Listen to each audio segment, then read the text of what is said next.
대구에서 출발하여 독도 상공을 돌아오는 무착륙 비행이 광복 76주년인 8월 15일 진행되었다는 사실을 알고 계신가요?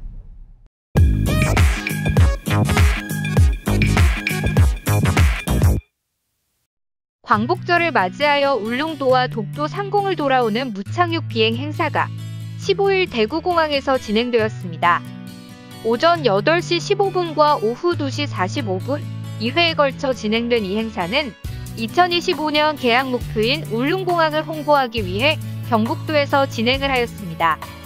대구공항에서 이륙한 후 약 1시간가량 비행하며 울릉도와 독도 상공을 보고 온 이 행사에는 약 90여 명이 참가를 하였으며 민항기가 독도 상공을 기점으로 하는 건 이번이 처음이라고 합니다.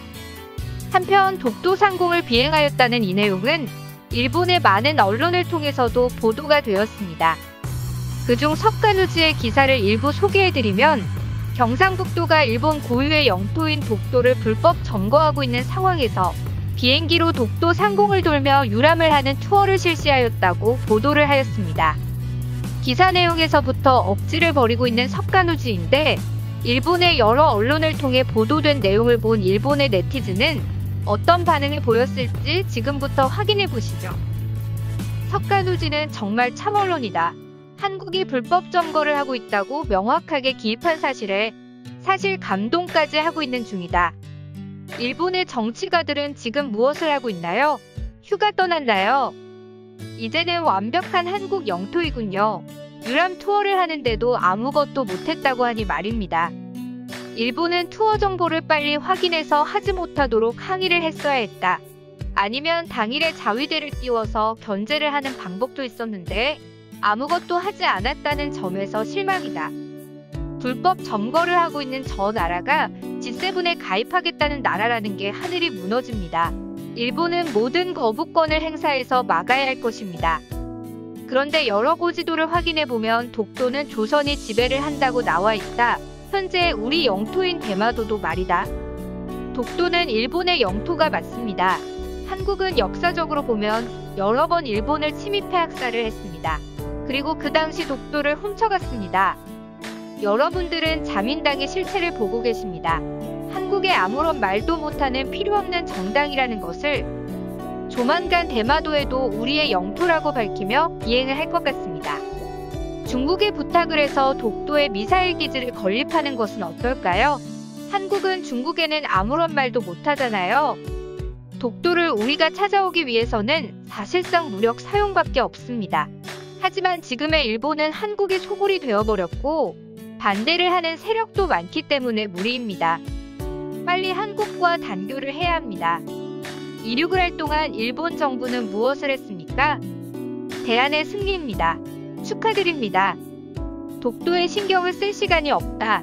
일본 정부는 빨리 북방 영토부터 해결을 해라. 한국은 왜 이렇게 일본을 괴롭히는 것입니까? 우리는 가만히 있는데 말입니다. 매번 불평만 하고 아무것도 하지 못하는 일본 정부도 부끄럽다. 사실 독도의 바위는 필요가 없잖아. 그 해역에서의 어업만을 원하는 것이지. 한국의 저런 행동은 선전포고나 다름없는 행동인데 일본 정부는 그렇게나 한국이 두려운가? 단교를 한다고 이야기를 하던지 자위대를 출동을 시키던지 뭐라도 행할 것이 아닌가. 독도는 한국의 영토가 맞습니다. 예전부터 한국의 영토였습니다. 대략 40여 년 우리가 한국을 통합했을 때 우리의 영토였을 뿐이지요. 그럼 한국은 왜 중국에게 만주를 달라고 이야기를 못하는 건가요? 오래전부터 만주는 조선의 영토가 아니었습니까? 바이든도 역시 바보이다. 불법 점거하고 있는 저런 나라를 상대로 결집하여 레드팀을 대항하자는 꿈같은 이야기를 하고 있어. 근데 더 큰 문제는 이 놈의 정부는 아무런 불평도 못하고 있다는 것이고 정부가 더 큰 행동을 하지 못하는 것도 이해는 간다. 한미일 동맹이 있으니 어쩔 수가 없었겠지.